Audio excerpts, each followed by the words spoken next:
Hello નમસ્કાર વિદ્યાર્થી મિત્રો, વેદ ડિજિટલ એજ્યુકેશનમાં આપનું હાર્દિક સ્વાગત છે।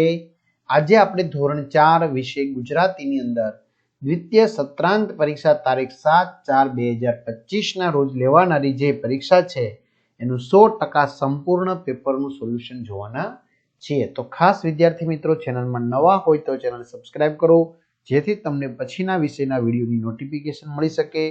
વિડીયો લાઈક કરો, તમારા મિત્રો દોસ્તોને શેર કરો। ધોરણ 4 વિષય ગુજરાતી વાર્ષિક પરીક્ષા પેપર 2025 કુલ ગુણ 40। તો આપણે દરેક વિદ્યાર્થી મિત્રોએ 40 માંથી 40 ગુણ મેળવવાના છે।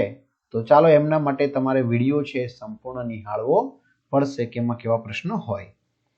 પ્રશ્ન 1, નીચેના પ્રશ્નોના એક વાક્યમાં જવાબ લખો। 4 ગુણ 4 પ્રશ્નો। પેલું, ઘુવડને બિચારું કેમ કહ્યું હશે? તો ઘુવડ રાત્રે જ જોઈ શકે છે તેથી તેને બિચારું કહ્યું હશે। બા આજીજી કરતા શું કહે છે? બા આજીજી કરતા કહે છે કે હે બાવાજી, તમે ચીપિયો ના ખખડાવો, અત્યારે ઘરમાં કોઈ નથી, મને બીવડાવો નહીં। તમને સૌથી વધુ કઈ રમત ગમે છે? તો તમારી રીતે લખી શકો, મને સૌથી વધુ ક્રિકેટ રમત ગમે છે। ટમેટું શું જોઈને ખુશ થઈ ગયું? ટમેટું દળદળ કરતું ફ્રીજની બહાર આવ્યું અને બારીમાંથી સૂરજ જોઈને ખુશ થઈ ગયું। તો વિદ્યાર્થી મિત્રો, આવા દરેક વિષયના 5 જેટલા પેપર નો સરસ મજાના સોલ્યુશન સાથેનો પેપર સેટ છે, બરાબર? તો એ તમારે જોતો હોય તો વહેલી તકે મેળવી લેજો। વાર્ષિક પરીક્ષાના આઈએમપી પેપરના સંપૂર્ણ સોલ્યુશનો ગણિત, ગુજરાતી, આસપાસ, અંગ્રેજી, હિન્દી બધા વિષયના છે। તો આપણી વેદ ડિજિટલ એજ્યુકેશન નામની એપ્લિકેશનમાં જઈને મેળવી લેજો। અને હા, એના વિડીયો લેક્ચર પણ છે 3 થી 12 ધોરણ સુધીના। તો ચલો ગેમ ડાઉનલોડ કરો, ત્યાં જઈને એપ્લિકેશન ડાઉનલોડ કરો, ઓપન કરશો એટલે પેજ ખુલે, એમાં તમારા પોતાના મમ્મી અથવા પપ્પાના મોબાઈલ નંબર નાખો, સેન્ડ ઓટીપી કરો, 4 આંકડાનો ઓટીપી તમારામાં આવશે, નાખશો એટલે પેડ કોર્સમાં તમને આ પેપર સેટ મળી જશે। એક્ઝામ પેપરમાં અત્યાર સુધી લેવલ એકમ કસોટીના પેપરો, 3 થી 12 માં 3 થી 12 ધોરણના વિડીયો, ગણિત, ગુજરાતી, આસપાસ, ઇંગ્લિશ, હિન્દીના તમે વિડીયો તમારું ધોરણ 4 સિલેક્શન કરીને મેળવી શકશો। 5મામાં એ પ્રમાણે, બરાબર? ચાલો, નીચેના પ્રશ્નોના ટૂંકમાં જવાબ લખો। 6 ગુણ। બોધરાજ પોતાની જાત પર શા માટે ગુસ્સે થયો? તો બોધરાજે માળાને નિશાન બનાવી ગોફણથી 2 વાર પથ્થર ફેંક્યો, પરંતુ નિશાન ખાલી જતા તે પોતાની જાત પર ગુસ્સે થયો। દાદાનું નામ મારદડી માસ્ટર કેમ પડ્યું? તો મારદડીની રમતમાં દાદાને કદી દડો વાગ્યો નથી અને તે નિશાન ચૂક્યા નથી, તેથી દાદાનું નામ મારદડી માસ્ટર પડ્યું। તમે કેવા કેવા તોફાન કરો છો? તો હું મારી મોટી બહેનને લેશન કરવા દેતો નથી, તેમજ કૂતરું શાંતિથી સૂતું હોય તો પાસે જઈ જોરથી પગ પછાડું છું, એવા તોફાનો કરું છું। પ્રશ્ન 3, નીચેની જાહેરાત વાંચી પ્રશ્નોના જવાબ લખો। ગ્રાહકનો સંતોષ એ જ અમારો નફો, મનપસંદ રેડીમેડ સ્ટોર, સરનામું રંગબેરંગી શેરી, કાપડ બજાર, અમદાવાદ। અનુક્રમણિકા 1 2 3 4 5 વસ્તુ શર્ટ, પેન્ટ, ટી શર્ટ, કુર્તો, કિંમત 370, 800, 550, 470 નંગ, શર્ટ 2 નંગ, પેન્ટ 1, ટી શર્ટ 2, કુર્તો 1, બરાબર? કુલ રકમ 3110 થઈ।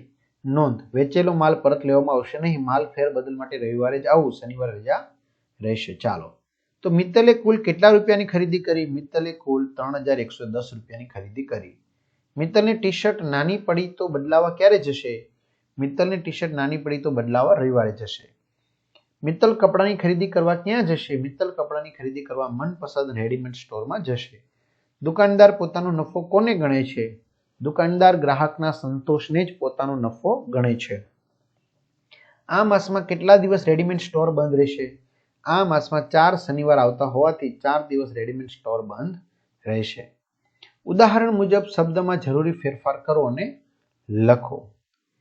ક્રિયા, અગાઉ, અત્યારે અને હવે પછી। ક્રિયા ખાવાની, તો અગાઉ ખાધું, ખાઉં છું અને ખાઈશ।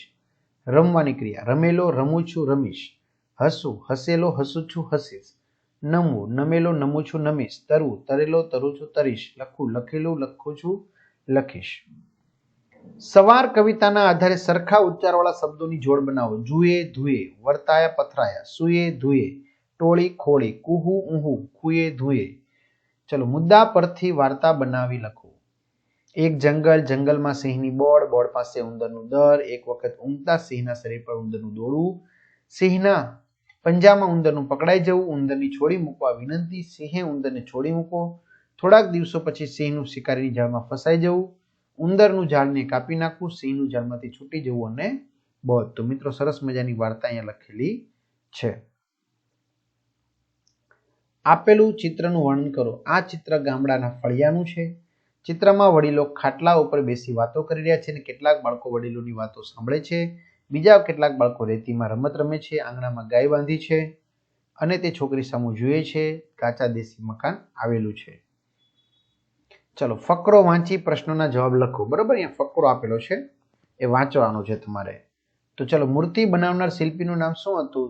તો મૂર્તિઓ બનાવનાર એક શિલ્પી હતો, તેનું નામ હતું તુલ મોહન હતું. મોહન કેવી મૂર્તિઓ બનાવતો હતો? મોહન અદ્ભુત અને આબેહૂબ મૂર્તિઓ બનાવતો.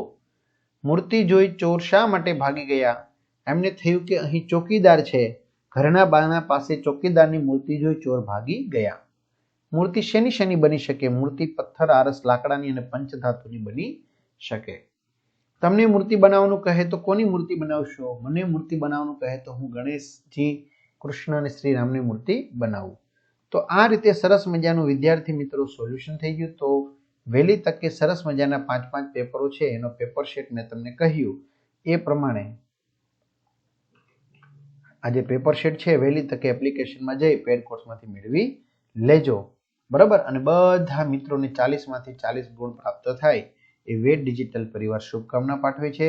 અને ધોરણ 5ના વિડીયો પણ તમે એપ્લિકેશનમાંથી અગાઉ જોઈ શકશો. તો અસ્તુ, જય હિન્દ, જય ભારત.